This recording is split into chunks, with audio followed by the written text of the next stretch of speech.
Hey there, this is Natalie, and one thing in The Rising of the Shield Hero that some people seem to be a bit confused by is how demi-humans like Raphtalia and Keel actually work, in terms of that fast maturation we saw with Raphtalia in Season 1. It was established that demi-humans mature as their levels go up, and that is why Raphtalia went from a little kid to a grown woman pretty much overnight, while she was increasing her level rapidly. But does that mean she's just going to keep on getting older as she continues to get stronger? Will there be a MILF Raphtalia before too long? In this video, I'm going to explain about how demi-humans mature and also whether Raphtalia is really an adult now, in terms of how she's written. I won't be spoiling anything from later in the series in this video, though the information some of this is based on does come from events from later in the light novels, so you'll kind of have to take my word for it on a few things if you're anime only. Please consider helping me out by subscribing to the channel if you want more Shield Hero content, including both spoiler and anime only videos, or for content about other series including Mushoku Tensei and Re:Zero. So how do demi-humans mature? Well, if they're not focusing on bringing up their levels, they will mature pretty much in the same way as a human, so will look the age that they are. We know that it is possible to reset someone's level to 0 using a dragon hourglass, and if this is done to a demi-human, at level 0, they will look their age. So if Raphtalia's level was reset, she'd look like a child again. But if an adult like Raphtalia's mother had their level reset to 0, she'd still look like an adult. However, when a demi-human child rapidly increases their level, this causes them to physically mature early, so their body can grow and reach adulthood to support their growth in strength and ability.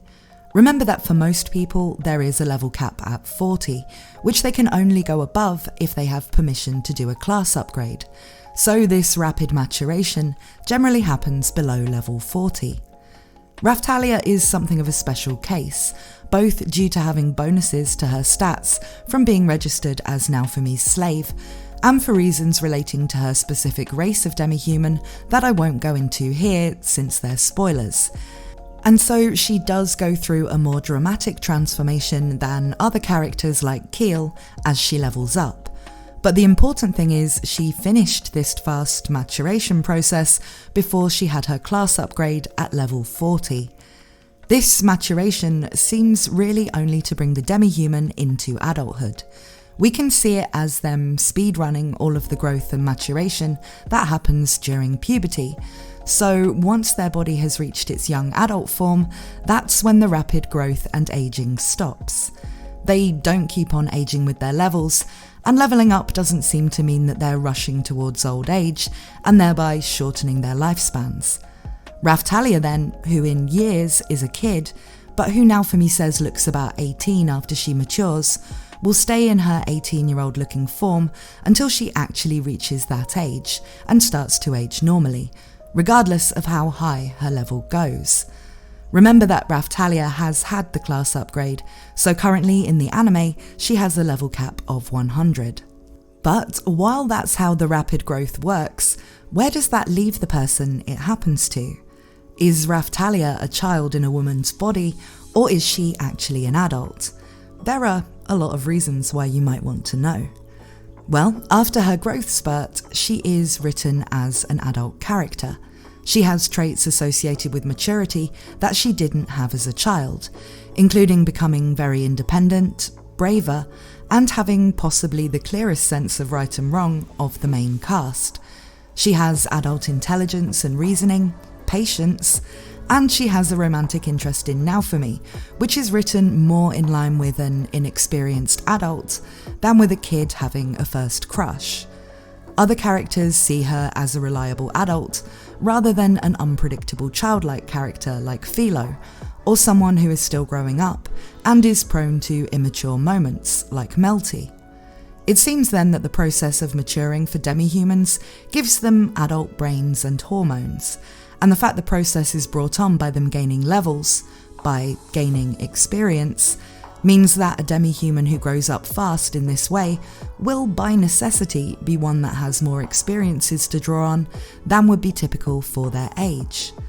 If being an adult is the combination of the biological stuff, brain development, and life experience, where experience in this setting is actually quantifiable, it makes sense that someone of a fictional race that matured in this way would genuinely be an adult, regardless of their age in years.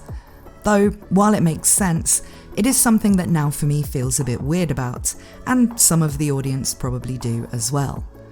Of course, while she may act and feel like an adult, Raphtalia still just hasn't been alive as long as she looks like she has, so she may still sometimes have less knowledge than would be expected, or may show a naive side.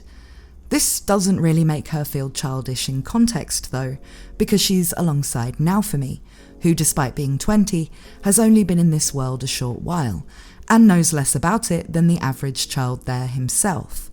By putting Naofumi as someone new to this world, with Raphtalia and Philo, who both haven't been alive for very long, it gives us a way to have these characters all learn about the world together, rather than having Naofumi's party constantly providing exposition dumps about things they know and he doesn't in the early part of the series, which makes it a bit more engaging.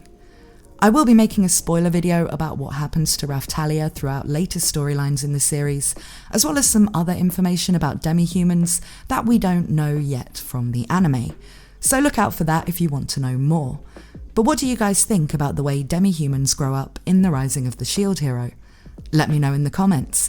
And as always, thank you to my supporters on Patreon who are on screen right now, as well as to everyone else who helps me out by subscribing to my channel and watching my videos. Thank you for watching this one, and I hope to see you again very soon.